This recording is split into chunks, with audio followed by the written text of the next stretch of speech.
I like to use lip liner stains instead of traditional lip liners now because they last longer, they look more natural if you do them before you've done your foundation because your foundation ends up covering them a little bit. You just need to make sure that you blend with every single little stroke, otherwise it will look really, really defined and unnatural. These two shades that I'm using on the bottom are both purpley shades because my lips have that kind of purplish tone, so these stains are a bit more natural, but if you want more definition and a bit more contrast, you'll just go with a darker shade like I did on top. It does look a bit intense throughout the whole video, but I promise it comes together at the end. If you're transitioning from fake tan to fair skin, then you're probably used to wearing a lot of nude lips, and this particular transition may be a little bit difficult because usually your fake tan nude shades will not be flattering on your fair skin. Generally, I find that choosing a shade that is actually close to your natural lip color is most flattering anyway, and that's kind of what I go for now. If I feel like something a little bit different, that's when I'll go for a pop of color. It looks beautiful on fair skin. Foundation is the hardest part. I feel so lucky to have found this particular product. It is the Maybelline Lumi Matte. My shade is in 98. I have a yellow undertone. A lot of people have this misconception that everyone with fair skin has a pink undertone. That is absolutely not the case. When I put cool foundations on that have a pink base, I look grey. If you've ever thought that your foundation just doesn't look as good when you don't have a fake tan, you're not crazy. My foundations always looked flawless whenever I had a fake tan, but as soon as I didn't, it looked like it was patchy, like my skin was red, I couldn't get enough coverage, or I got too much coverage, it was hard to blend out. I think it's something to do with the formula and the white pigment in the foundations. You're probably inclined to try the lighter version of a foundation that you already wear, but I'd honestly recommend going outside of your usual product and trying a completely different brand, particularly an Asian beauty brand. Their foundations just look like skin. They do tend to run quite cool though, so if you have a warm undertone, you'll have to keep an eye out for that. Turto do a really great trial tester kit, which I think is just a few dollars and comes with 6 different shades. I use a brush first because it absorbs less product and is easier to blend out, especially with this foundation because it dries really quickly, and then I just bounce a cushion pad over my skin to help absorb any excess product. This particular foundation doesn't really need to be set because it's quite matte, but I still like to set my T-zone, and I always use a powder puff because it gives more of an airbrushed finish. I also think it's really important to use a powder that doesn't have any extra coverage because as soon as you do that, especially as we're getting older, it will look really creepy under your eyes. And also avoid any powders that aren't true translucent, otherwise you'll be slightly altering the shade of your foundation and it will likely go a little bit orange, because remember, our base is really, really light, so it's much easier to accidentally tint it the wrong shade. I was sworn off contouring when I had fair skin because none of the products that I used looked natural, but again, Asian beauty brands just know what they're doing because majority of their customer base has very fair skin, whereas it feels like with Western brands it's kind of the opposite, or even if we have fair skin, we fake tan to make it darker. Both of these options I showed you are really light, they're matte, they're not orange, they tend to have a bit more of a greyish base, so they actually mimic a really natural shadow. I actually think this is really important when you have fair skin because otherwise your foundation can look like a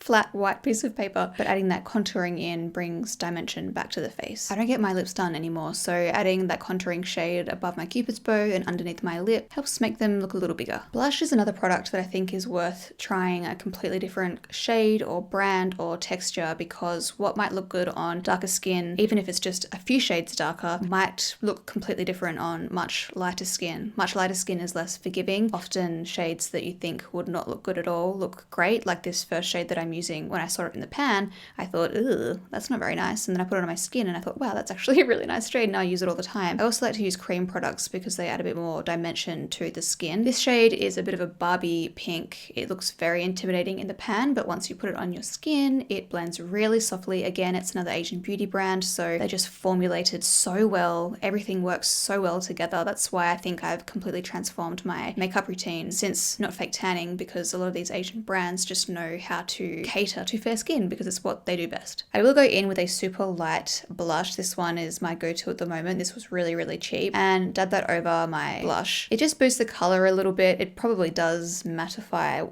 the cream texture, which defeats the purpose, I guess, but I just like that it adds a bit more of that cute pink tone. It really complements that pink cushion blush that I applied on my right cheek. After applying that blush on top, it's almost impossible to tell the difference between each side. Highlighters can also be a little bit tricky, surprisingly, because some of them, if they are a little bit too dark, and I'm talking still generally light compared to most highlighters, it'll leave a bit of a shadow behind on your skin and you'll be able to see where you've applied it. But then a lot of the highlighters that are catered to fair skin are too pink or too silvery. This one by Hourglass is one of my favorites. I used this when I fake tanned as well, so I hope they still make it. I haven't even checked if they do. The other one is by an Asian beauty brand. It's a bit more intense, but because of that, I like to use it on my eyelids as well. And this is how I like to highlight down the bridge of my nose and on my cupid's bow. When it comes to eyeshadow, I have generally just been using the product that I use on my cheeks to contour because I've struggled finding eyeshadows that I actually like. I don't like cool toned eyeshadows and I don't like how warm toned shadows look on my fair skin. This palette is amazing. I just recently received it in PR, but I don't know if it's available in Australia. This shade, you would not even think it would show up on my skin. Like, it looks the same color as my skin, but that's the beauty of it. It's such a natural, subtle enhancement and I don't need a lot of definition in my crease. I just want a little bit, so that shade is perfect. Then I use this shade on the lid, or I use a highlighter, whatever I feel like using really. This one is a bit of a mauvey tint, I think, because this brand also sent another palette which is a little bit more nude or neutral, and I didn't like that as much. So I think that's what I've got to look for going forward, is something with a bit of a pink or mauvey tone to it. This whole look is just my personal style, so you can obviously tailor this to yours. I like using a dark brown or even a black sometimes to line my upper lash line to create a bit more definition, make my lashes look a little bit more bold, and using an eyeshadow is just a bit softer than a traditional eyeliner. I like really dark lashes, so I'm going to use my mascara Lounge Face Lash, but of course a lot of people also love using brown mascara because it is quite a bit softer on fair skin. A good nude lip product makes all the difference, I think, and it's been really hard for me to find a good one. This is the best that I've found so far because it so closely matches my actual lip color, which will of course mean that this will be different for you personally. I have moved away from really nude